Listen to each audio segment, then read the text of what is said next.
Those talks happened yesterday between Theresa May and Jeremy Corbyn. Today they are by deputies speaking on their behalf, and they're currently discussing, we understand from Sir Keir Starmer, who is on the Labour side in those conversations, about what would happen with a referendum, with many Labour MPs pushing to say that it absolutely has to be a red line for Labour in those negotiations.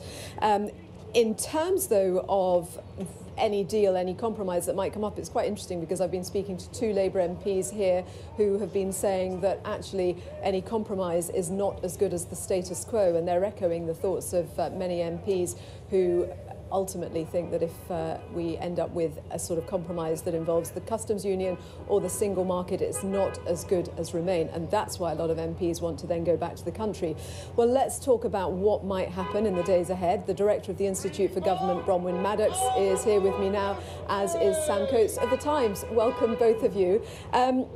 Right, so much to talk about. Let's start first of all then with what is happening actually as a result of the Commons yesterday passing that bill to stop no deal, impelling Theresa May to go to Europe to ask for an extension. I mean, on that front, we've had the Vice President of the European Commission saying no deal Brexit is highly likely. And meanwhile, it's still got to get through the Lords, and they're kind of playing around with it a bit, aren't they? Yes, we'll come on to the Lords in a second, but the key point is that all it does is tell the Prime Minister to ask for an extension. It doesn't say that the EU has to give it, and the EU really is very nervous about giving an extension without many conditions attached. Goes to the Lords now after getting through the Commons extremely quickly yesterday. That is self-controversial, and it's a question of how quickly it might get through the Lords. We've heard talk of a potential filibuster, some Lords trying to talk it out, use up all the time for discussion of this. Actually, I think that, in practice it's unlikely to work. There are methods of stopping that happening. Lords can ask for the noble Lord not to be heard, for example. You'll hear perhaps some of these sort of archaic-sounding tools being brought out. But there may well be some attempt to play around with the process. But even if it goes through, it would then have to get royal assent, and then it compels the Prime Minister the day after that royal assent to ask for an extension. She may try and beat Parliament to it and bring her own request for an extension forward and try and get that ahead. But she needs to know what's coming out of the Corbyn talks. And Sam, as I mentioned, we've heard from the Vice President of the European Commission saying that the no-deal Brexit is highly likely in spite of these moves.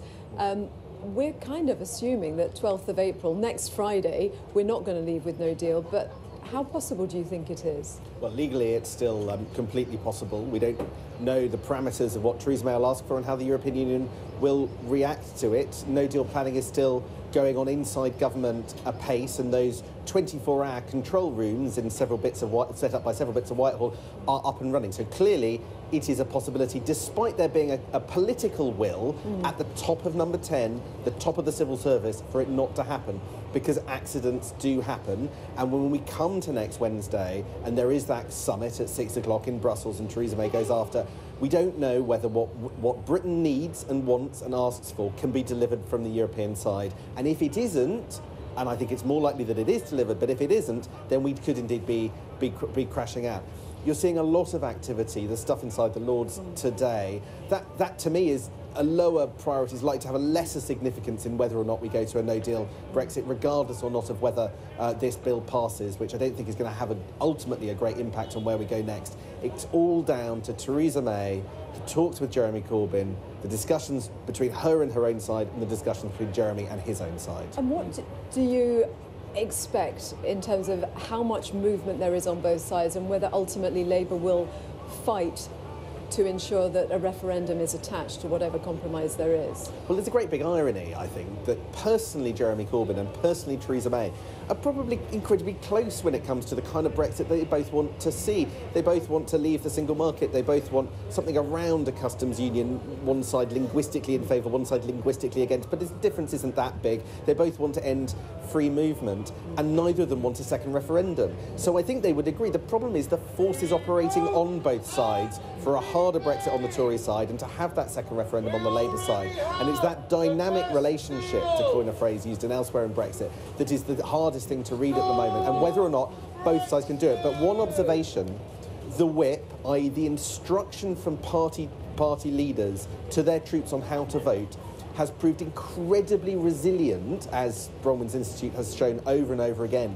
So if they did decide on a deal, or there was some close option, I think that they could get it through. And what do you think about that, Bronwen? Because, I mean, it's been said many times, obviously, since this has all been unfolding, that the tribes are different. It's now about Remain or leave. It's not even so much Tory versus Labour anymore. But so would the whips hold, do you think, in the event of a compromise? What's interesting to me is that Labour has held together much better in all this than the Conservatives have.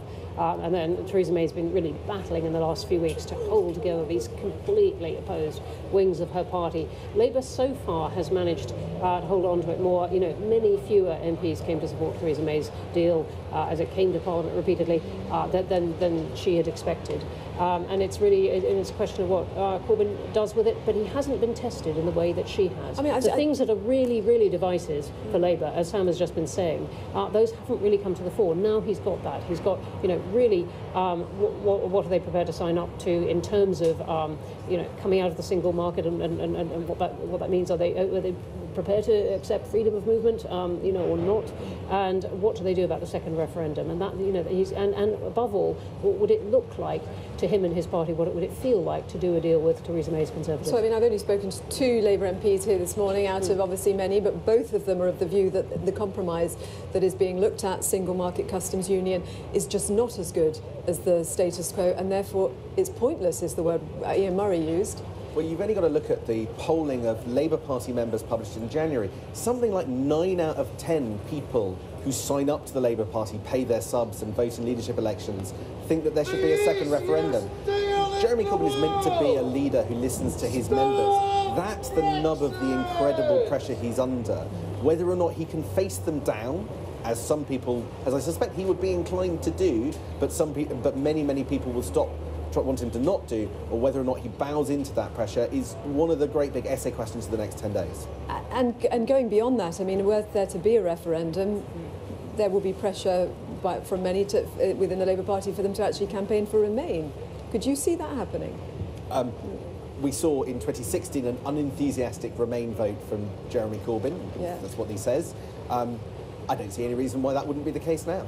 I don't know. We've had others, Barry Gardner and Labour, say, no, we are a Leave party. No, I think it would the question of what the Labour manifesto would be a fascinating one if we were going to a referendum, and what the Labour position on this would be. And as I said, this is going to test Jeremy Corbyn and his ability to hold his team together, and actually what he wants out of relationship with Europe in a way that he hasn't been tested, I think, so far.